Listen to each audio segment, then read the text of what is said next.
अस्सलाम वालेकुम जी। आज मैं सर्दियों की एक ख़ास रेसिपी लेकर आई हूँ आपके लिए, जो कि अलसी से तैयार होगी। लेकिन इससे पहले आपने खाई होंगी अलसी की पिन्नियाँ या फिर पंजीरी के लड्डू या फिर सर्दियों वाली दाल। तो इनमें से कुछ भी नहीं है। मैं अलसी से एक नई रेसिपी आपके लिए बना रही हूँ। तो इसके लिए चाहिए सबसे पहले आधा किलो अलसी को हम कर लेंगे अच्छी तरह से साफ़। और देख लें, ये बिल्कुल साफ़ सुथरी अलसी है। तो सर्दियाँ जो हैं बहुत ही ज़्यादा हैं, साथ मैंने हीटर लगा लिया। और सर्दियों के मौसम में ये वाली चीज़ अगर आप ना ट्राई करें तो समझ लें कि आपने कुछ भी ट्राई नहीं किया। इसके आगे पिन्नियाँ और पंजीरी के लड्डू सारे जो हैं वो इसके आगे कुछ भी नहीं है। ये वाली जो ख़ास रेसिपी है ये बहुत ही मज़े की रेसिपी है।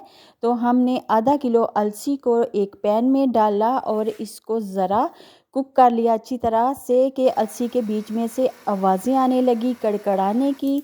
तो इसको हमने पीस लेना है, रफ़ सा पीसना है। और एक पाव या 1.5 पाव ले लिया हमने देसी घी। और एक पाव हम लेंगे दलिया गंदम का। तो गंदम का दलिया हम देसी घी में अच्छी तरह से भून लेंगे। देसी घी आपने इस हिसाब से लेना है कि बहुत थोड़ा नहीं होना चाहिए और दलिया इसमें बहुत अच्छी तरह से पक जाए, क्योंकि बाद में हमने इसके अंदर अलसी वाला जो मटेरियल है, रफली पाउडर है, वो भी इसमें शामिल करना है। मीडियम फ्लेम पे दलिए को 5 से 6 मिनट तक लग जाएगा। अभी दलिए की लुक देख लें, इसका कलर थोड़ा सा चेंज हो चुका है, यानी कि ये वाला दलिया जो है डन है। अब हम फ्लेम ऑफ करके इसको अलसी में शामिल कर लेंगे, जो कि अलसी हमने पीस के रखी हुई थी।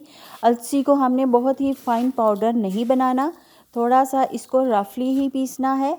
और इसमें हमने कर लिया मिक्स इसको दलिए को। अब 2 टेबलस्पून के जितना हमने इसमें पानी डाला पैन में और इसमें 1 पाव हमने शक्कर शामिल कर दी।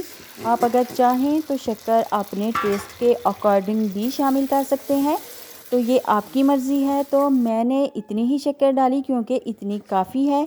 अब इसको पानी के अंदर अच्छी तरह कुक कर लेंगे और यहाँ तक कि जो 2 टेबलस्पून हमने पानी शामिल किया वो ड्राई हो जाए पकाते पकाते। तो लीजिए, इसके ऊपर बहुत अच्छी तरह से फोम आ चुकी है, जाग बन गई इसकी। और ये जो है पक गया है अच्छी तरह से, चाश जो है इसकी शक्कर की। तो अब हमने इसको छान लेना है और अलसी में शामिल कर लेना है दलिए के अंदर। तो लीजिए, मैंने इसको छान के उसमें शामिल कर दिया और मिक्स कर लेंगे बहुत अच्छी तरह से। तो अभी मैं बताती हूँ, आपने अपनी मर्ज़ी के हिसाब से डालने हैं इसमें नट्स। आप जितना भी अफोर्ड कर सकते हैं, गरी, बादाम, पिस्ते और मूंगफलियाँ और चार मग्ज़ जो जो भी आप डाल सकते हो अपनी मर्ज़ी से वो डाल लें। तो मैं इसमें 1 पाव के जितनी मूंगफली शामिल कर रही हूँ और तकरीबन 1 पाव के लगभग ही इसमें मैं बादाम जो हैं वो रफली पीस के शामिल कर लूँगी, क्योंकि मुझे बहुत ही फाइन पाउडर नहीं बनाना इसका।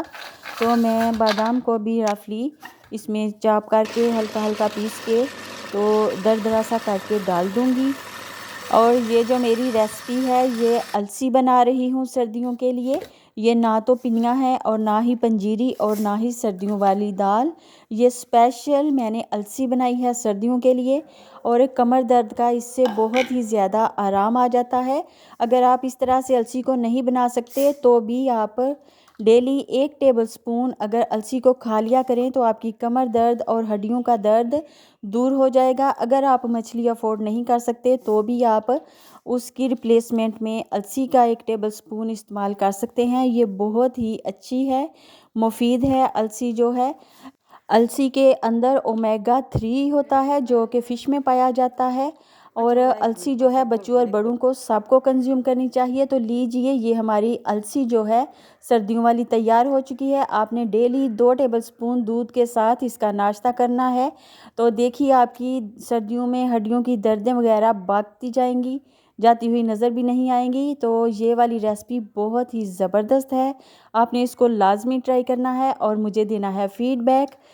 और काकी को रखिए दुआओं में याद, अपना और अपने प्यारों का रखिए बहुत सारा ख्याल। अल्लाह हाफिज़।